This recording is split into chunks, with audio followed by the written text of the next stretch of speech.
বলে আমি সূচনাহীন অতীত থেকে আছি, আমি এমন অতীত থেকে আছি যেই অতীতের কোনো সূচনা নাই। সুবহানাল্লাহ বলবেন না? আবার আমি সীমাহীন ভবিষ্যৎ পর্যন্ত থাকব। সুবহানাল্লাহ পড়ে। এমন ভবিষ্যৎ যেটা সীমা নাই, এমন অতীত যেটা শুরু হয় নাই, তিনি হচ্ছেন আল্লাহ। চিল্লায় বলেন তিনি কে? এজন্য আমরা বলি রাদিতু বিল্লাহি রাব্বা, রব হিসেবে আল্লাহ তোমারে পেয়ে আমরা খুশি। এই জন্য আমাদের ইবাদতের সব জায়গায় এই রবের নামের গুণগান আছে না নাই? আমরা যখন রুকুতে যাই আমরা পড়ি সুবহান রাব্বিয়াল, আবার যখন আমরা সিজদায় যাই আমরা পড়ি সুবহান রাব্বিয়াল আ'লা, রুকুতে গেলে সুবহান রাব্বিয়াল আযীম, আবার যখন সিজদায় যাই তখন আমরা পড়ি সুবহান রাব্বিয়াল আ'লা। আবার কবরের জীবন যখন আমরা শুরু করে দিব, কবরের প্রথম প্রশ্ন হবে তোমার রবের নাম কি? আমরা বলবো আল্লাহ আমারে রব, আল্লাহ আমারে রব, এই রবি আমার সব, দমে দমে তনু মনে তারি অনুভব। তোমার দুনিয়াতে আমি যেদিকে তাকাই নতই নেয়ামতে ডুবে আছি সবাই। পাক পাখালির গানে শুনি তসবিহ কলো রব, তসবিহ কলো রব, আল্লাহ আমারে রব, এই রবি আমার সব। সুবহানাল্লাহ, কি অসাধারণ কথামালা! আল্লাহ আমার রব, এই রবি আমার সব। আল্লাহ যদি আমার সাথে থাকে পৃথিবীর কোনো শক্তি আমার থামাতে পারবে না। চিল্লায় বলেন ঠিক কিনা? আর এই রবকে যদি তুমি হারাও, রব যদি আমার বিপক্ষে চলে যায়, পৃথিবীর কোনো শক্তি আমার কোনো উপকার করতে পারবে? এজন্য বিশ্বনবী বলতেন ইযা সাআলতা ফাসআলিল্লাহ ওয়া ইযা ইসতাআনতা ফাসতাইন বিল্লাহ। যখন সাহায্য চাইতে মনে চাইবে, সাহায্য চাইবা কার কাছে? আমাদের কোনো গুরুত্বপূর্ণ ঘটনা ঘটলে, গুরুত্বপূর্ণ লাইফ ইভেন্ট ঘটলে, কিংবা আমরা কোনো বিপদে বললে সবার আগে আমরা ফেসবুকে শেয়ার দিই, ঠিক না? কথা কন। ফেসবুক অ্যাকাউন্ট নাই কার কার দেখি, ওই আল্লাহর ওলিদেরকে একটু দেখে রাখি। মাশাআল্লাহ, অনেকের নাই, অনেকের ফেসবুক অ্যাকাউন্ট নাই। তো এটার ভালো কাজে লাগানো উচিত। যেটাই আমরা করি এটা যেন ইসলামের পক্ষে যায়, ঠিক কিনা? মিন হুসনি ইসলামিল মারই তানকুহু মা লা ইয়ানিহি। ব্যক্তির ইসলামের সৌন্দর্য হচ্ছে যে অনর্থক কাজ ব্যক্তি করবেন না। যে কাজে সওয়াব আছে, যে কাজে কল্যাণ আছে, ব্যক্তি শুধু ওই কাজটা করবে। চিৎকার করে বলেন ঠিক কিনা? অনর্থক কাজ করা ঠিক না, অনর্থক কথা বলা ঠিক না, অনর্থক সম্পদ নষ্ট করা ঠিক না, অনর্থক টাইম পাস করা ঠিক না। কারণ মুমিন জানে মা ইয়ালফিযু মিন কাওলিন ইল্লা লাদাইহি রাকিবুন আতীদ। মুমিনের জিহ্বা দিয়ে যা বের হয় তার প্রতিটি শব্দ পাই পাই করে হিসাব নেবে কে? আমাদের জীবনে অনর্থক কথা আছে না নাই? চায়ের দোকানে বসলে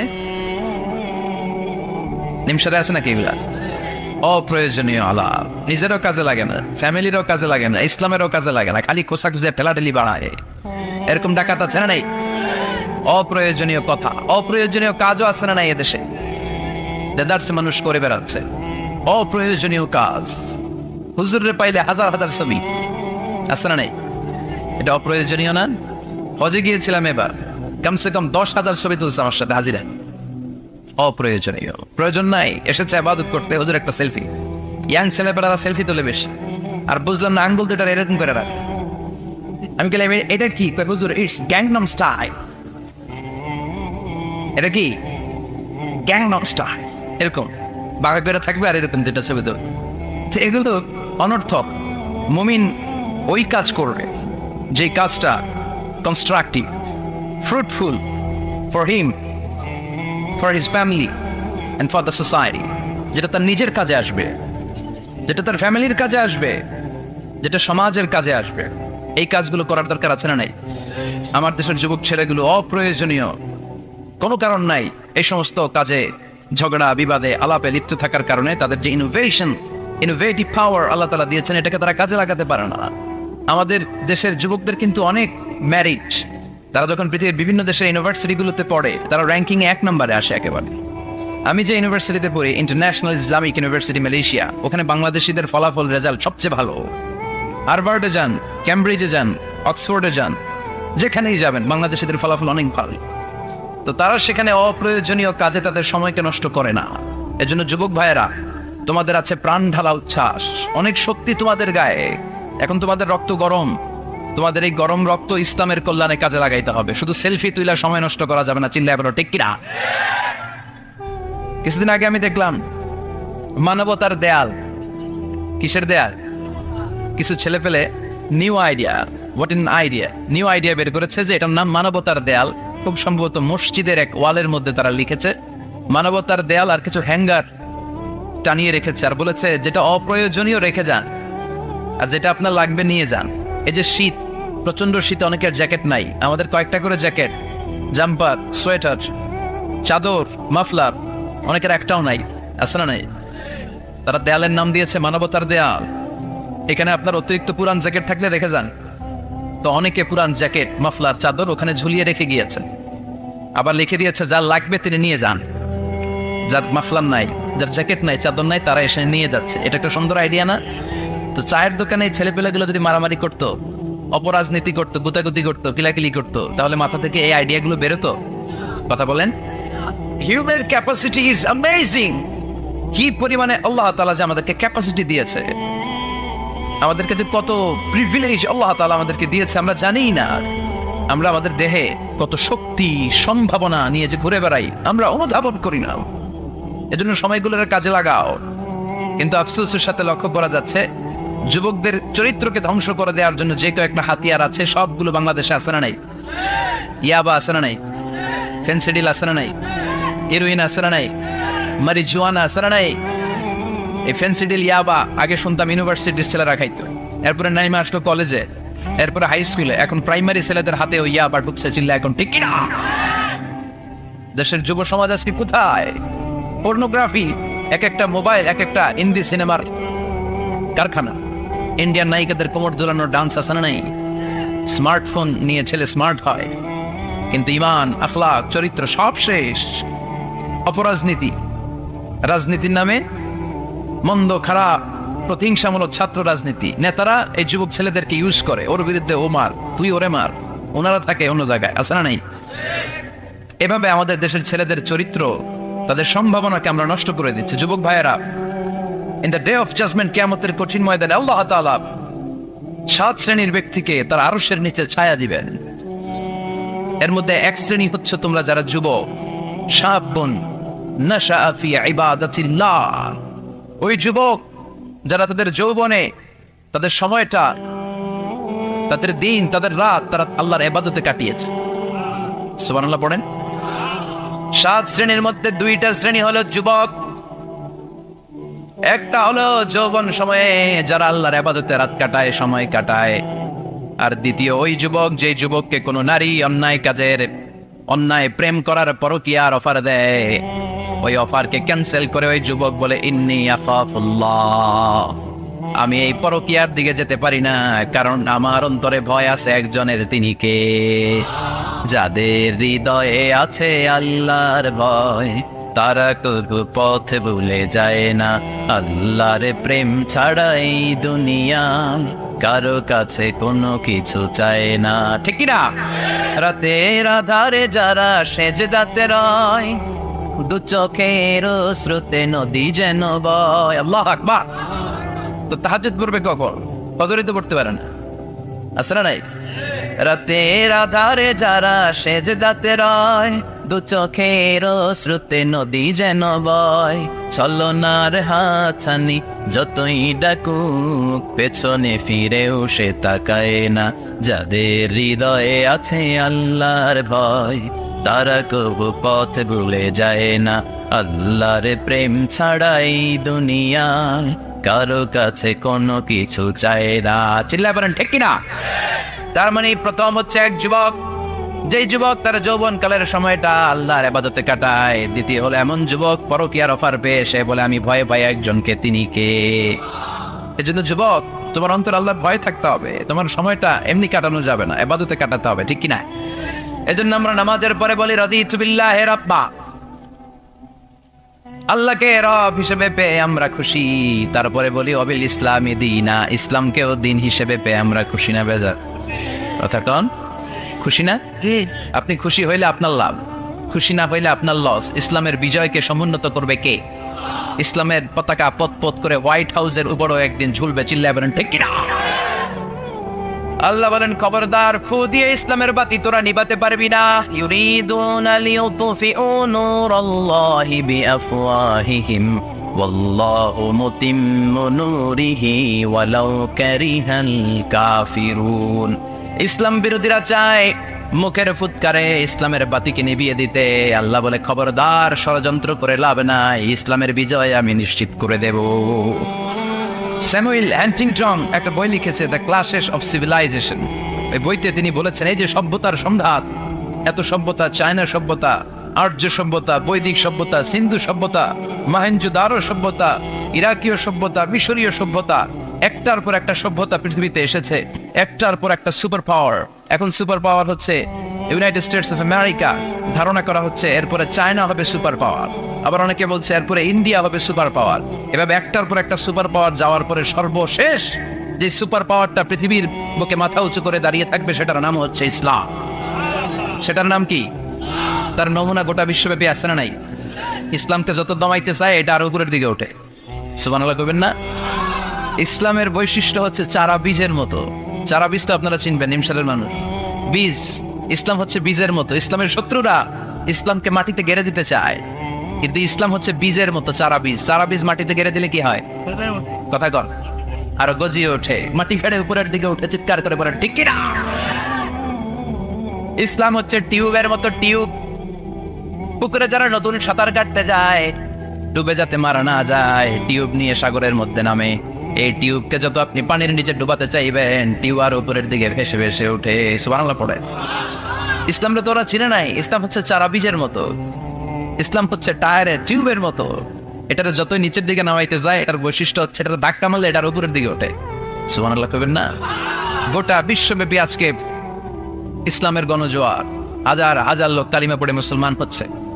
গত কিছুদিন আগে আফ্রিকাতে এক লোক এক গ্রামের কয়েক হাজার মানুষকে এক ময়দানে দাঁড় করিয়ে একসাথে শাহাদাতের বাণী পাঠ করিয়ে মুসলমান বানায় ফেলছে। এই আফ্রিকার বুকে এতদিন আমেরিকার কাজ ছিল, এটার বলে Tansir, Christian missionary. Lakh lakh dollar দিয়ে আফ্রিকার দেশগুলোর মধ্যে গরিব গরিব মুসলমানগুলোর তারা নাসারা বানাতো। এই বিষয়টা যখন মুসলিম স্কলারদের নজরে এলো, এখন গোটা বিশ্বের সব মুসলিম স্কলাররা আফ্রিকায় যে ইসলামের দাওয়াতকে প্রচার করে দিচ্ছে। গ্রামকে গ্রাম খ্রিস্টান সম্প্রদায় লা ইলাহা ইল্লাল্লাহ মুহাম্মাদুর। ঝিনুকের ভেতর লুকিয়ে থাকে যেমন মতি, ঝিনুকের ভেতর লুকিয়ে থাকে যেমন মতি, কালমা শাহাদাতে আছে আল্লাহর জ্যোতি, কালমা শাহাদাতে আছে আল্লাহর জ্যোতি। পড়েন সবাই। ঝিনুকের ভেতর লুকিয়ে থাকে যেমন মতি, ঝিনুকের ভেতর লুকিয়ে থাকে যেমন মতি, কালমা শাহাদাতে আছে আল্লাহর জ্যোতি, কালমা শাহাদাতে আছে আল্লাহর জ্যোতি। ঠিক কিনা? এই জ্যোতি যদি একবার কারো হৃদয়ের মধ্যে স্থান করে নেয়, এই নুরানি আলোর ছোটা যদি কারো হৃদয়ের মধ্যে জায়গা দখল করে নেয়, পৃথিবীর কোনো মতাদর্শ তার অন্তরের মধ্যে আর থাকতে পারে? গ্রামকে গ্রাম আফ্রিকাতে এখন কালিমা পড়ে পড়ে মানুষ মুসলমান হয়ে যাচ্ছে। সুবহানাল্লাহ বলেন। একদিন আমেরিকার হোয়াইট হাউসের উপরেও কালিমার লা ইলাহা ইল্লাল্লাহর পতাকা পতপত করে উড়বে। চিল্লায় বলেন ঠিক কিনা? এজন্য আমরা বলি ওয়াবিল ইসলামি দীনা, ইসলামকে ধর্ম হিসেবে পেয়ে আমরা খুশি না বেজার? After the Twin Tower attack, the number of Muslims in America already have been doubled. Now it's tripled. Twin Tower attack-এর আগে আমেরিকায় যত মুসলমান ছিল, এটা গত কয়েক বছর ধরে ছিল ডবল, এখন এটা ট্রিপল হয়ে গেছে। মানে টুইন টাওয়ার অ্যাটাকের আগে আমেরিকায় মুসলমানের সংখ্যা যা ছিল, এখন এটা 3 গুণ বাড়ছে। ইউরোপ, আমেরিকাতে মসজিদের সংখ্যা বাড়ছে, দাওয়াতি কাজের সংখ্যা বাড়ছে। এমনকি হার্ভার্ড ইউনিভার্সিটিতে, অক্সফোর্ডে, ক্যামব্রিজের ভেতরে, MIT, Massachusetts institute of technology, সায়েন্সে যারা পড়ে এদের স্বপ্ন এমআইটির ভিতরে ইসলাম ঢুকে গেছে। এজন্য ইসলামের আলোকে কেউ নিভিয়ে দিতে পারবে? ইসলামের গতিকে কেউ থামিয়ে দিতে পারবে? এটা অসম্ভব। এজন্য ইসলামের বিজয় সুনিশ্চিত। আমরা যারা লেগে থাকতে পারবো, আমাদের কপালকে উজালা করে দিবে কে? আর বিরোধিতা যারা করবো তাদের সব শেষ, দুনিয়াও শেষ, আখিরাতও আমও শেষ, সালাও। এজন্য আমরা বলি রাদিতু বিল্লাহি রাব্বা, আল্লাহ তোমার রব হিসেবে পেয়ে আমরা বড্ড খুশি। ওয়াবিল ইসলামি দীনা, ইসলামকে ধর্ম হিসেবে পেয়ে আমরা খুশি। ওয়াবি মুহাম্মাদিন রাসূলা, বিশ্বনবীকে রাসূল হিসেবে পেয়েও আমরা খুশি না বেজার? এমন রাসূল, গোটা বিশ্বের শ্রেষ্ঠতম রাসূল, শ্রেষ্ঠতম ব্যক্তিত্ব, যার কাছ থেকে পজিটিভ কোনো জিনিস ছাড়া নেগেটিভ কোনো জিনিস প্রকাশিত হয় নাই। সব ইতিবাচক, always come back positive, not go back negative. সবসময় পজিটিভ বলতেন, পজিটিভ ভাবতেন, পজিটিভ কাজ করতেন। কোন নেগেটিভ, নেতিবাচক কোনো কিছু বিশ্বনবীর জীবনে খুঁজে পাওয়া যায় না? চিল্লায় বলেন, খুঁজে পাওয়া যায়? As a father, as a husband, as a commander, as a lawyer, as a reformer of the society, Muhammad is a superman of the world. গোটা বিশ্ব এখন তাকে সুপারম্যান ভাবতেছে, boss, boss of the all bosses. পৃথিবীতে যত বস এসেছে সব বসের সবচেয়ে বড় বস হচ্ছে বিশ্বনবী মুহাম্মদ সাল্লাল্লাহু। এজন্য আমরা বলি হবে মুহাম্মাদিন রাসূলা। আল্লাহকে রব হিসেবে পেয়ে আমরা যেমন খুশি, ইসলামকে ধর্ম হিসেবে পেয়ে তেমন খুশি, বিশ্বনবীকেও রাসূল হিসেবে পেয়ে খুশি না বেজার? কথা কন। এই বিশ্বনবীর ভালোবাসা যদি অন্তরে না থাকে জান্নাতে ঢোকা যাবে নাকি? আল্লাহর ভালোবাসা, বিশ্বনবীর ভালোবাসা অন্তরে থাকার দরকার আছে না নাই? আল্লাহকে যে পাইতে চায় হযরতকে ভালোবেসে, আরশ কুরসি লৌহ কলম না চাইতে পেয়েছে সে।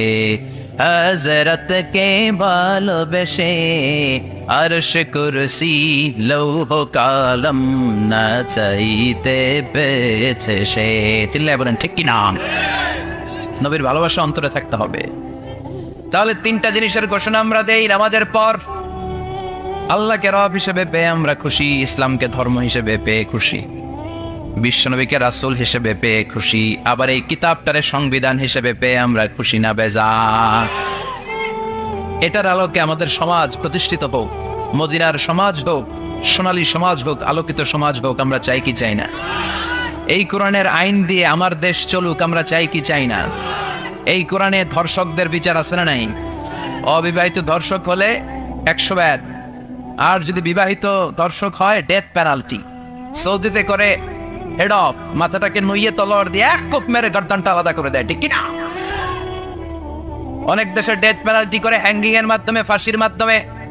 দর্শনের বিচার বাংলাদেশে সহজে পাওয়া যায় না, কিন্তু কোরআন দিয়ে বিচার করলে ওই বিচার আছে না নাই?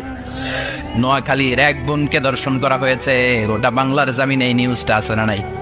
কোরআনের বিচার থাকলে আলটিমেটার মতো 24 ঘন্টা, 24 আওয়ার্স, 24 আওয়ার্স এর মধ্যে ধর্ষককে ডেকে এনে বাইতুল মোকাররমের স্কয়ারের সামনে লক্ষ মানুষের চোখের সামনে ফাঁসির রশিতে ঝুলিয়ে দেওয়া হতো। বড় বড় চোরগুলোর হাত কেটে দেওয়া হতো। কলা চোর, ডিম চোর, মুরগি চোর না, বড় বড় সাইজের চুরি যারা করে 1000 কোটি টাকা মেরে দেয়, দেশের 12টা বাজিয়ে দেয়, দেশের 10-এর সর্বনাশ করে, সিমেন্ট খাইয়া, টিন খাইয়া, রড খাইয়া সব হজম করে। ব্রিজ ভেঙে গেলে ব্রিজের ভেতরে পাওয়া যায় বাঁশ, তার মানে রড গেছে কই? হ্যাঁ, পেটে। এগুলোর এক একটার পেটে 10টা করে পাকস তুলে দিছে আল্লাহ। 10টা স্টোমাক না থাকলে রড হজম হয়? কথা কয় না? এগুলোর বিচার হওয়ার দরকার আছে না নাই? কোরআনের রাজ যদি কায়েম হয়, এই সবগুলো বড় বড় চোরের বিচার হবে, লাইভ ব্রডকাস্টিং হবে টিভিতে, আমরা সবাই দেখবো কেমন করে তাদের হাত কাটা হয়। ওই সমাজ আমাদের দেশে চালু হোক, আমরা চাই কি চাই না? তাহলে সোজা সাপটা হিসাব, এই 4টা জিনিসের বিরুদ্ধে কেউ অবস্থান নিলে তাদের বিরুদ্ধে আমাদের অবস্থান, যেরকম ঠিক কিনা? আর এই 4টা জিনিসের পক্ষে যারা কথা বলবে তাদের জন্য আমাদের অন্তরে দোয়া আছে না নাই? এক হচ্ছে আমার রব, 2 হলো আমার ইসলাম, 3 হলো আমার পেয়ারা নবী, 4 হলো আমাদের আল্লাহর দেয়া সংবিধান কোরআন। এই 4টা জিনিসের বিরুদ্ধে কথা বললে খবর আছে না নাই? এই 4টা জিনিসের বিরুদ্ধে কথা বলা হবে মুসলমানদের দেশে। এই 4টা জিনিসকে কটূক্তি করা হবে, অপমান করা হবে, আর এর বিরুদ্ধে প্রতিবাদ আসবে না। মুমিন চুপ করে বসে থাকবে, সেটা মুমিন নয়, সেটা মুনাফিক। চিল্লায় বলেন ঠিক কিনা? এজন্য এই 4টা জিনিসের বিরুদ্ধে কথা বললে প্রতিবাদের ঝড় তোলার দরকার আছে না নাই? রাজি আছে মুসলমান? এই 4টা জিনিসের জন্য ভালোবাসা আমাদের অন্তরে তুমি স্থান করে দাও। এগুলোকে পুঁজি করে যেন আমরা জান্নাতের অধিকারী হতে পারি, তুমি তৌফিক দাও। আর জোরে পড়েন আমিন। আজকে আমরা যে বইটা থেকে কথা শুনবো, বইটার নাম কি বলেন? আরো জোরে বলেন কি নাম? আজকে আমরা জানার নিয়তে, শিখার নিয়তে, আমাদের আখিরাতটাকে সুন্দর করার নিয়তে কোরআন থেকে কিছু কথা শুনবো ইনশাআল্লাহ। পড়েন, আরো জোরে পড়েন ইনশাআল্লাহ। আমাদের সবকিছু হয়ে যাচ্ছে শো অফ, মাহফিল হয়ে যাচ্ছে শো অফ, আলোচনাগুলো হয়ে যাচ্ছে শো অফ, লোক দেখানো ভাব। অন্তরে ইখলাস নাই, আল্লাহর প্রতি দরদ নাই, স্রষ্টার প্রতি অগাধ বিশ্বাস আর ভালোবাসা নাই।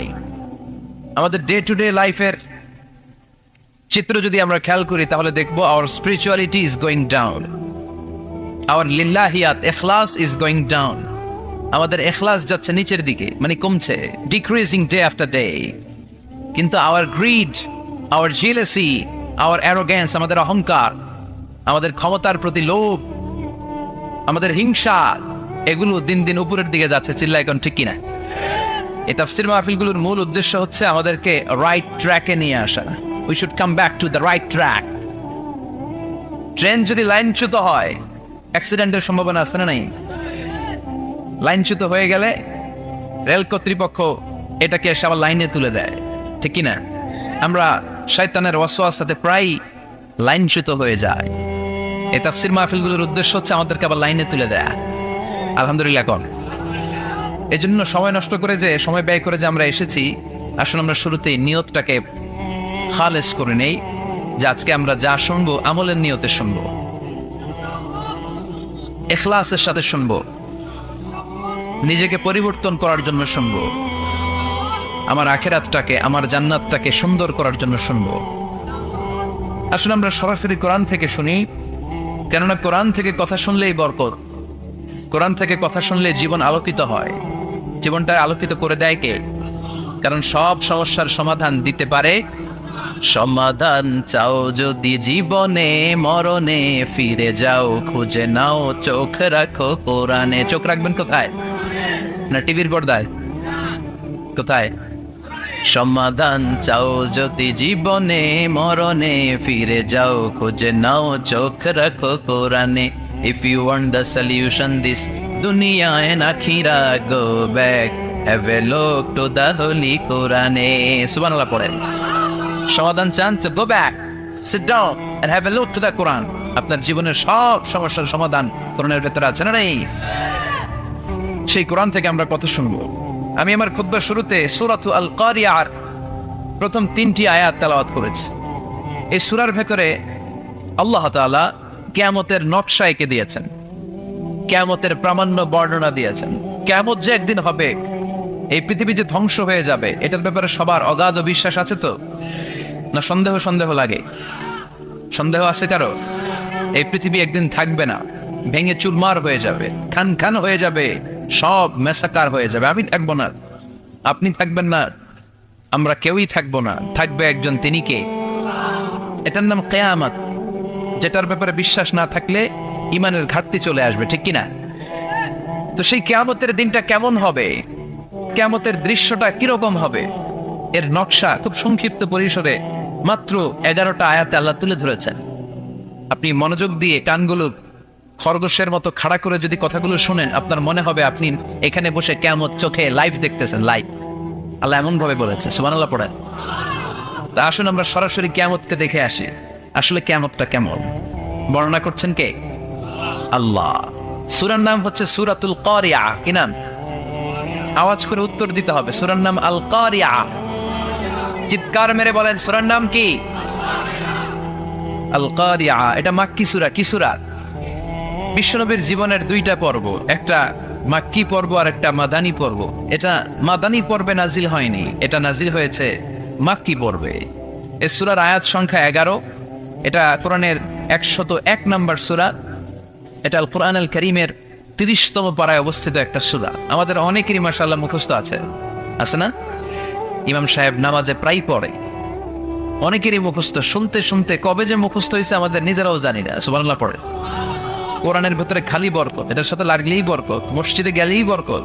মনের অজান্তে আমরা এই সূরাকে মুখস্থ করে ফেলেছি। কিন্তু এই সূরার ভেতরে যে আল্লাহ কিয়ামতের এত চমৎকার নকশা এঁকেছেন, এত প্রামাণ্য বর্ণনা দিয়েছেন, এটা আমরা অনেকে জানিই না। আসুন আমরা এই সূরার আলোকে দেখার চেষ্টা করি যে কিয়ামতটা কিরকম হবে। আল্লাহ একটা শব্দকে এই সূরার শুরুতে 3 বার উল্লেখ করে আমাদের দৃষ্টি আকর্ষণ করেছেন।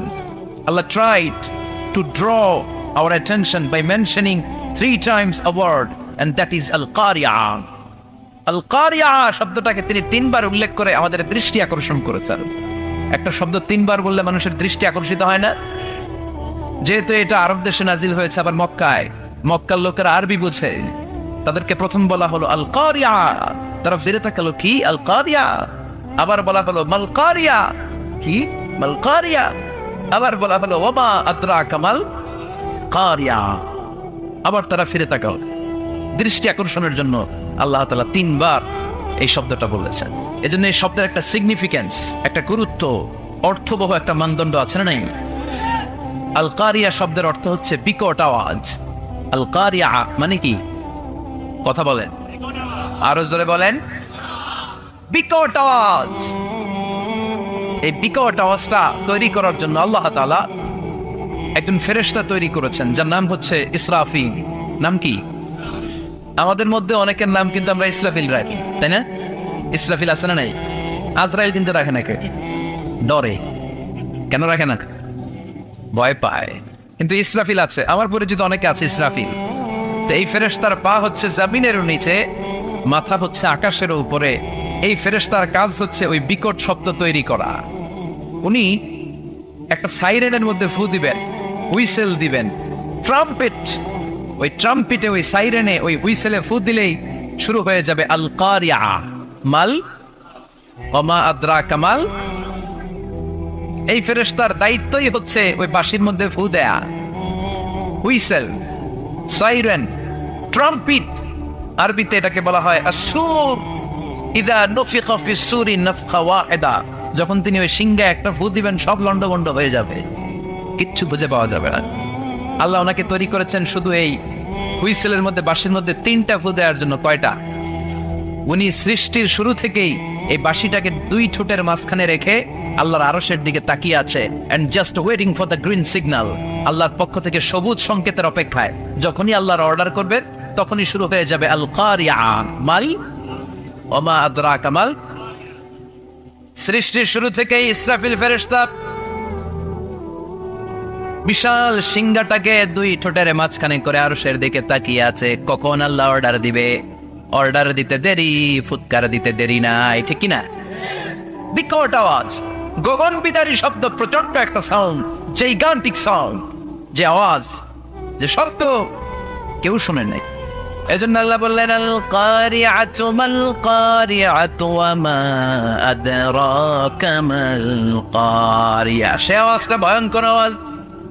এটা বজ্রপাতের মতো না, এটা ট্রাকের টায়ার পাংচার হলে যে আওয়াজ হয় ওই আওয়াজের মতো না, গ্যাসের সিলিন্ডার ব্রাস্ট হয়ে গেলে যে আওয়াজ হয় ওই আওয়াজের মতো না, প্রাইমারি স্কুলে দপ্তরে যখন ছুটির ঘন্টা বাজায় ওই আওয়াজের মতো না। ওই আওয়াজটা এমন আওয়াজ, ওই আওয়াজ পৃথিবীর কেউ শোনে নাই। সেটার নাম হচ্ছে আল-কারিয়া মাল ওমা আদরাকা মাল। বিকট আওয়াজ, বিকট ভয়ঙ্কর ট্রাম্পিট। এই সাইরেনে ফু দেয়া হবে, প্রথম ফু দেওয়ার সাথে সাথেই লন্ডভন্ড হয়ে যাবে। এই ইসরাফিলকে তৈরি করা হয়েছে শুধুমাত্র কেবলমাত্র 3টা ফু দেওয়ার জন্য। চিল্লায় বলতে হবে কয়টা? এই ফেরেশতার আর কোনো কাজ নাই। তার আর কোনো কাজ আছে? ঠিক যে মুহূর্তে, এখন আমার ঘড়িতে বাজে 9:50, রাত 9:50, ঠিক এই মুহূর্তে যখন আমরা তাফসীর শুনছি, ঠিক এই মুহূর্তেও ইসরাফিল ফেরেশতা সিংহাটাকে 2 ঠোঁটের মধ্যে লাগিয়ে আল্লাহর আরশের দিকে তাকিয়ে আছে। ওই যে সৃষ্টির শুরু থেকে তাকিয়ে আছে, আজ অবধি তাকিয়ে আছে। যখনই গ্রিন সিগন্যাল আসবে মুহূর্তেই শুরু হয়ে যাবে আল-কারিয়া মাল ওয়া মা আদরাকা মাল। আল্লাহ বললেন সে আওয়াজটা হবে বড্ড ভয়ঙ্কর। প্রথম ফুৎকার যখন দেয়া হবে, এটার বলে নাফখাতুল ফাজা। দুনিয়ার সব মানুষগুলো অবাক হয়ে যাবে, পুরো পৃথিবীটা কেঁপে উঠবে, পৃথিবীর বিল্ডিং গুলো দুমড়ে মুচড়ে পড়বে, পৃথিবীর বড় বড় যত পাহাড়গুলো আছে তুলার মতো বাতাসে পাহাড়গুলো তুলিত হতে থাকবে। আল্লাহু আকবার।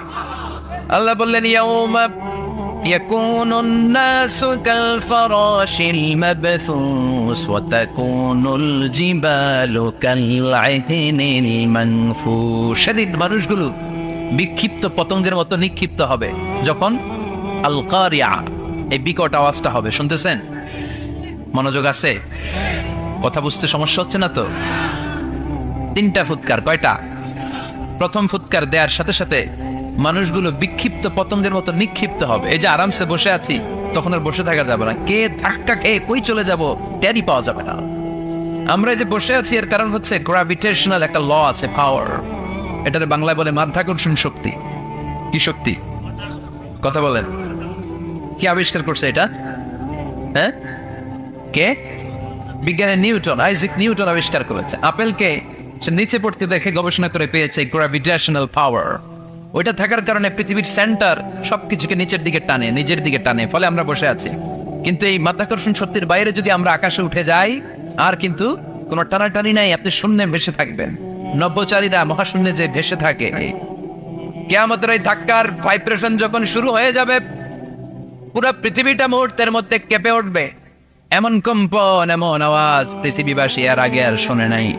একটা ধাক্কার চোটে মানুষগুলো ছিটকে কে যেন কই পড়ে যাবে, কেউ টের পাবে না, কে কই চলে গেছে হিসাব নাই। সব থাকবে ওই টাইমে, সব থাকবে না। কেউ থাকবে টয়লেটে, কেউ থাকবে ঘুমে, কেউ থাকবে বাজারে। আপনাদের নিমসার বাজার তো থাকবে তখন, না থাকবে? ওই যে লন্ডভন্ড হয়ে যাবে, হিসাব নাই। কে যে কোথায় ছিটকে পড়বো আমরা জানি না। বিক্ষিপ্ত পতঙ্গের মতো আমরা নিক্ষিপ্ত হব।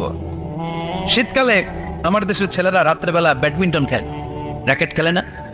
নিমসারে বোধহয় খেলে টেলে না, খেলে তো ওরা বাঁশ গেড়ে দেয় ক্ষেতের মাঝখানে। কি গাড়ে? এরপরে বাঁশের মধ্যে লাগায় কি? লাইট। লাইট গুলো লাগালে দেখবেন ক্ষেতের গ্রামের পোকাগুলো এসে লাইটের মধ্যে ছিটকে ছিটকে পড়ে। আমাদের অবস্থায় পোকার মতো হবে তখন। আল্লাহ সেটাই বললেন, ইয়াউমা ইয়াকুনুন নাসু কাল ফারাশিল মাবথুস, বিক্ষিপ্ত পতঙ্গের মতো মানুষগুলো নিক্ষিপ্ত হবে। ওয়া তাকুনুল জিবালু কাল আহনিল মানফুশ, তুলাকে যখন পিটানো হয়, ধ্বনিত করা হয়, দেখবেন তুলার ছোট ছোট কণা বাতাসের মধ্যে ভাসতে থাকে। ফু মারলে আরো দূরে যায়, আরো বাতাস আসলে উড়ে উড়ে যে কোথায় চলে যায় টের পাওয়া যায় না। সুবহানাল্লাহ।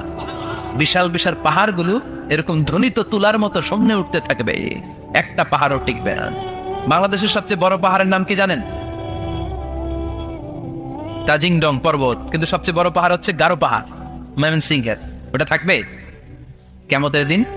আল কারিয়া, আল কারিয়ার সময় টিকবে ওইটা। তাজিংডং বিজয়, সবচেয়ে বড় পর্বত শৃঙ্গ। কোথায় এটা? বান্দরবান। এটা টিকবে?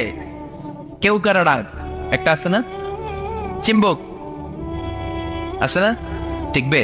টিকবে না। পৃথিবীর সবচেয়ে বড় পাহাড় মাউন্ট এভারেস্ট নেপালে, 29,035 ফিট উঁচু, টিকবে?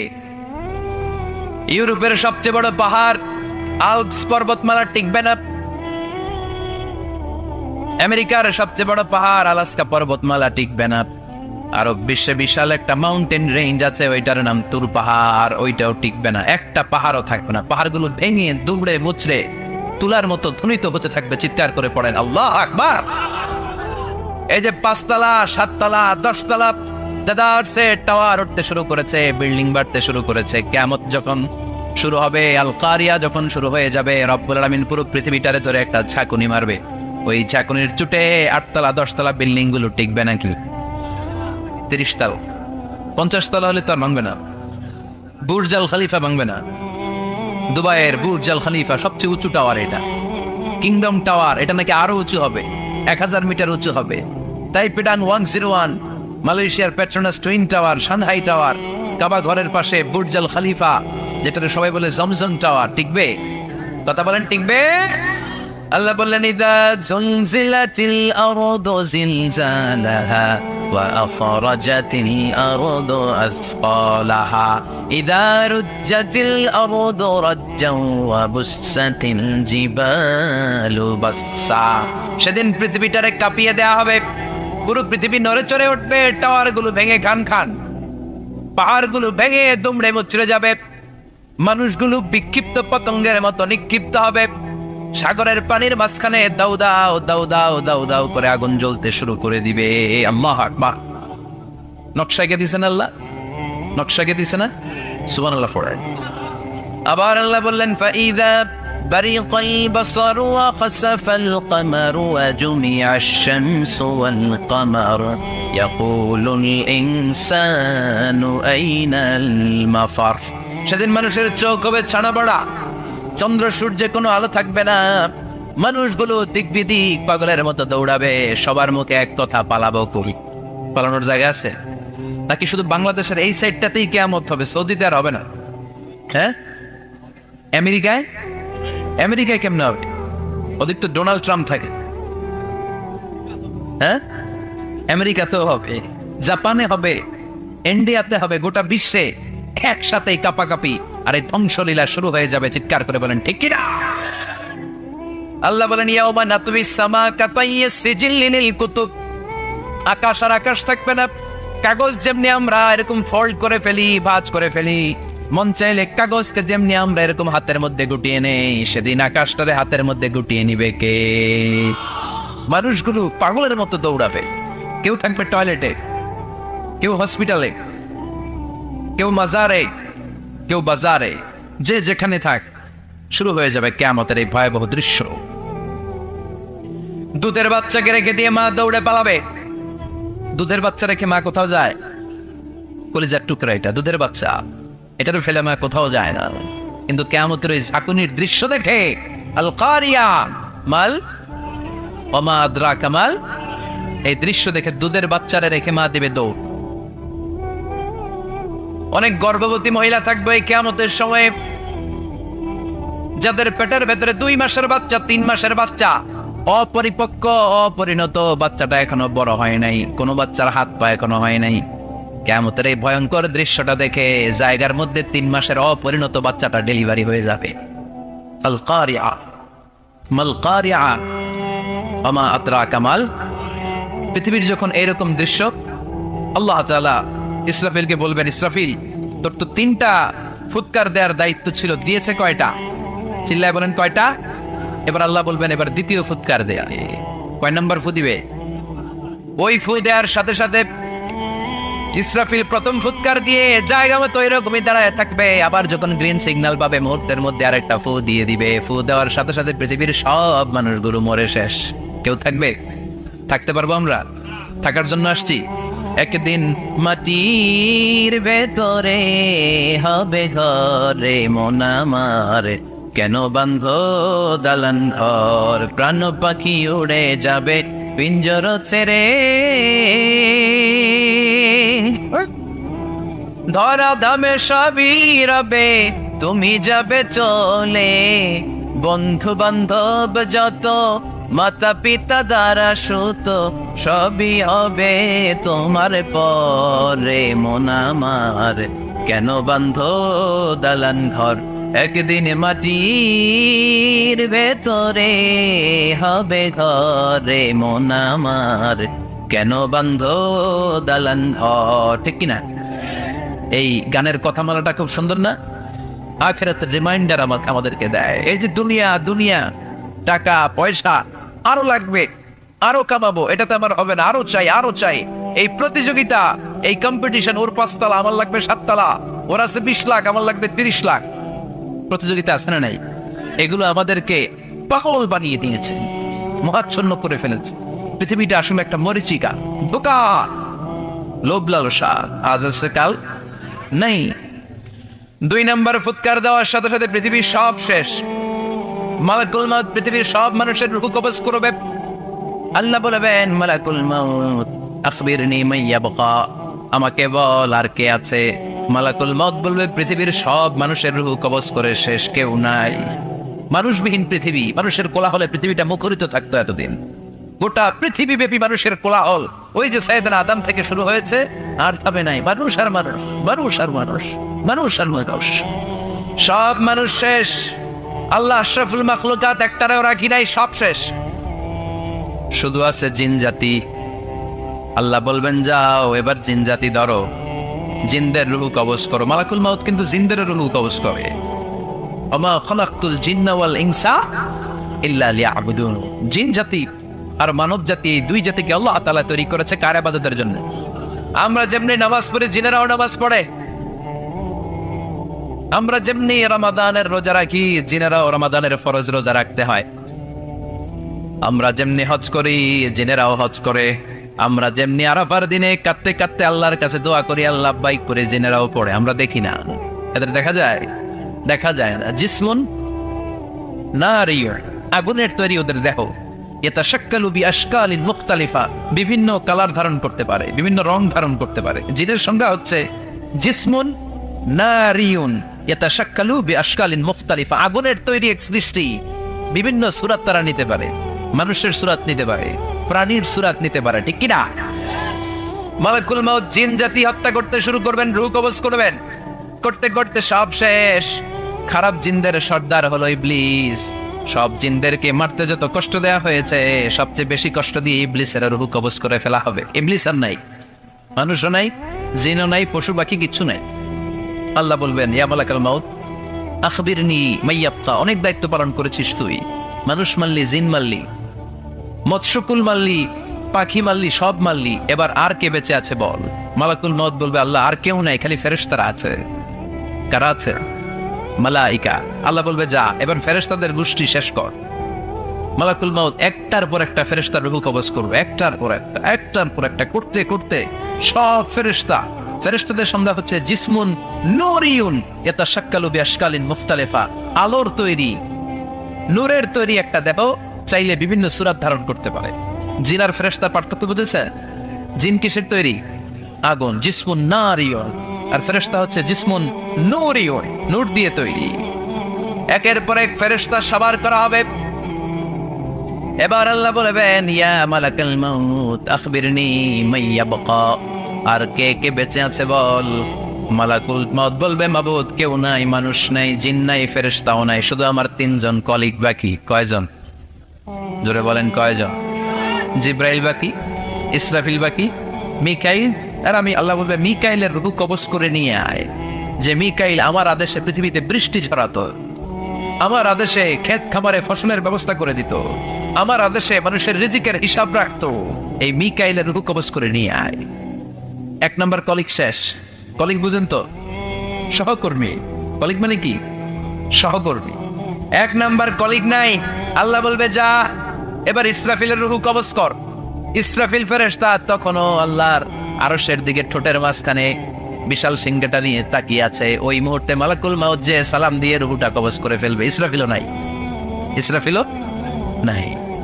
আল্লাহ বলবে, যা দুনিয়ার সব নবীদের কাছে ওহী দিয়ে, কোরআন দিয়ে, ইনজিল দিয়ে, তাওরাত দিয়ে, জাবুর দিয়ে আমি যেই ফেরেশতাটারে পাঠাতাম, ওই রূহুল আমিন জিব্রাইলের রূহটাও কবজ করে নিয়ে আয়। জিব্রাইলের রূহ কবজ হয়ে যাবে। এবার 3 জন কলিগই শেষ। আছে কেউ? আছে? এবার আল্লাহ বলবে, ইয়া মালাকাল মাউত, হে মৃত্যুর ফেরেশতা, আখবিরনি মাইয়াবকা, মহাবিশ্বে আর কে কে আছে বল। কেউ নাই, মানুষ নাই, জিন নাই, ফেরেশতা নাই, আমার কলিগরাও নাই, আমি বড় একা। এখন আমি একা হয়ে গেছি। আল্লাহ, আছি শুধু আমি, মালাকুল মাউত তোমার হুকুমের গোলাম, আর আনতাল হাইয়ুল কাইয়ুম, তুমি শাশ্বত চিরঞ্জীব, তুমি তো মরবা না। আমি আছি, ভাবছে উনিও থাকবে, উনি আর আল্লাহ থাকবে। আল্লাহ বলবে, মালাকুল মাউত এবার তুই মর, এবার তুই মর। এই কথা শুনে মালাকুল মাউতের খিচুনি উঠে যাবে। আজীবন মারছে, আজকে মরবে। খিচুনি উঠে যাবে, জ্বর এসে যাবে, কাঁপুনি ছুটে যাবে, কাঁপতে থাকবে। আল্লাহ বলবেন, কাঁপাকাঁপি করে লাভ নাই, মর। মালাকুল মাউত বলবে, মাবুদ এইটা আবার কেমন কথা? সবাই রে আমি মারলাম, আমি মরুম কেন? আমি না মারছি, আমি না মেরেছি, আমি মরবো কেন? আল্লাহ বলবেন, কথা নাই, মর। ও আল্লাহ, আমি কেন মরবো? আমি না দুনিয়ার সবাই রে মারলাম। আল্লাহ বলবেন, কুল্লু নাফসিন যায়িকাতুল মাউত, পৃথিবীর প্রতিটা আত্মারে মৃত্যুর স্বাদ নিতে হবে রে মালাকুল মাউত, তুইও মরবি, মর। কাঁপতে কাঁপতে আল্লাহ বলবে, জান্নাত আর জাহান্নামের মাঝ বরাবর যে দাঁড়া। মালাকুল মাউত দাঁড়াবে। এই দৃশ্য দেখার মতো তখন কেউ থাকবে না। থাকবে? কেউ নাই। মালাকুল মাউত কাঁপতে কাঁপতে, আল্লাহ বলবেন, কেঁপে লাভ নাই, কেঁদে লাভ নাই, মরতে তোকে হবেই। Everyone has to take the test of death, সবাইকে মৃত্যুর স্বাদ আস্বাদন করতে হবে। মর, মরে যা, মুত ইয়া মালাকাল মাউত। আল্লাহ বলবেন, ও মৃত্যুর ফেরেশতা, মর, মুত ইয়া মালাকাল মাউত। বলার সাথে সাথে যে ফেরেশতার হাতে আমাদের সবার রূহ চলে গিয়েছিল, ওই ফেরেশতা চিৎকার মেরে জান্নাত এবং জাহান্নামের মাঝখানে বেহুশ হয়ে পড়ে যাবে। শেষ। মালাকুল মাউতের ইচ্ছা খতম, উনিও নাই। এবার ডানে, বায়ে, সামনে, পেছনে উপরে নিচে কেউ আছে? একজন ছাড়া, তিনি কে? কুল্লু মান আলাইহা ফানি ওয়া ইয়াবকা ওয়াজহু রাব্বিকা যুল জালালি ওয়াল ইকরাম ফাবিআইয়ি আলাই রাব্বিকুমা তুকাযযিবান। এই জমিনে যারা আছে সব শেষ হয়ে যাবে, একজন ছাড়া, তিনি কে? আল্লাহ তখন হুঙ্কার দিয়ে একা একাই বলবেন ইয়া আরদু আইনা আশজারুক, ও পৃথিবী তোর বড় বড় গাছগুলো কোথায়? আপনাদের নিমসারে বট গাছ আছে? কোথায় আছে বট গাছ? অনেক জায়গায় থাকে না বট গাছ বিশাল, ওটাকে কেন্দ্র করে শিরকের আখড়া জমে ওঠে, ওখানে মোমবাতি লাগায়, লাল সালু দেয়, নাচানাচি করে, এরকম বট গাছের আখড়া আছে নাই? আল্লাহ বলবে ইয়া আরদু, হে পৃথিবী, আইনা আশজারুক, তোর বড় বড় গাছগুলো আজকে কোথায়? ইয়া আরদু আইনা আনহারুক, হে পৃথিবী তোর বড় বড় নদীগুলো কই? পদ্মা নদী কই? মেঘনা নদী কই? ব্রহ্মপুত্র কই? গঙ্গা নদী কই? মিসিসিপি, মিসৌরি কই? নীল নদ কোথায়? আমাজন কোথায়? ৬,৬৯৫ কিলোমিটার লম্বা, উগান্ডার ভিক্টোরিয়ার কাম্পালা থেকে এর অববাহিকা শুরু। পৃথিবীর সবচেয়ে বড় যে নদীটা নীল নদ, মিশরে এই নদটা ছিল। আমি দেখেছি, ঘুরেছি এর উপর দিয়ে অনেক। 5 বছরে নীল নদের পানি আমি খেয়েছি। মিশরের নীল নদ ছাড়া কোনো মিঠা পানির উৎস নাই। এজন্য প্রাচীন ঐতিহাসিক, ওনার নাম হেরোডোটাস, উনি বলেছিলেন Egypt is the gift of Nile, মিশর হচ্ছে নীল নদের দান। নীল নদ না থাকলে মিশরে কেউ থাকতো না। আল্লাহু আকবার পড়েন। 2টা নদী সিদরাতুল মুনতাহা থেকে জান্নাতের কানেকশন নিয়ে পৃথিবীতে এসেছে। একটা হচ্ছে ইরাকের দজলা ফোরাত নদী, আর একটা হচ্ছে মিশরের নীল নদী। সুবহানাল্লাহ পড়বেন না? 5 বছর আমি এই নীল নদের পানি খেয়েছি যখন মিশরে ছিলাম। সরাসরি না, মিশরীয় সরকার পাইপলাইন দিয়ে এই পানিকে রিফাইনিং করে জনগণের জন্য পৌঁছে দেয়। এই নীল নদের নিচ দিয়ে মিশরের মেট্রো লাইন আছে, মানে ট্রেন, এটাকে বলে পাতাল ট্রেন। কি বলে? পাতাল ট্রেন। আপনাদের প্রধানমন্ত্রীও নাকি একটা করবে, শুনল, উনি ঘোষণা দিয়েছে। তো এটার নিচ দিয়ে, নীল নদের নিচ দিয়ে আমরা ট্রেন দিয়ে এই মাথা থেকে ওই মাথায় যেতাম, আবার ব্রিজ দিয়ে এপাশ থেকে ওপাশে যেতাম। 10টা দেশ ঘুরে এই নীল নদ, একটা সাগর আছে মেডিটেরেনিয়ান সি, মানে ভূমধ্য সাগর, ওইটার সাথে মিলিত হয়েছে। আল্লাহ সেদিন বলবেন আইনা নাইল, নীল নদ আজকে কোথায়? আইনাল আনহার, নদীগুলো কোথায়? আইনাল কুসুর, প্রাসাদগুলো কই? রাজপ্রাসাদ, টাওয়ার কোথায়? আইনাল জাবাবেরা, অত্যাচারী শাসকগুলো আজকে কোথায়? যারা ক্ষমতার চেয়ার পেলে আর নামতে চায় না, এই ডাকাতগুলো আজকে কোথায়? আল্লাহ বলবে আইনাল জাবাবেরা, ফেরাউন কোথায়? নমরুদ কোথায়? আবু জাহেলের গোষ্ঠী কোথায়? ফেরাউনের চাচাতো ভাইরা কোথায়? নমরুদের চাচাতো ভাইরা কোথায়?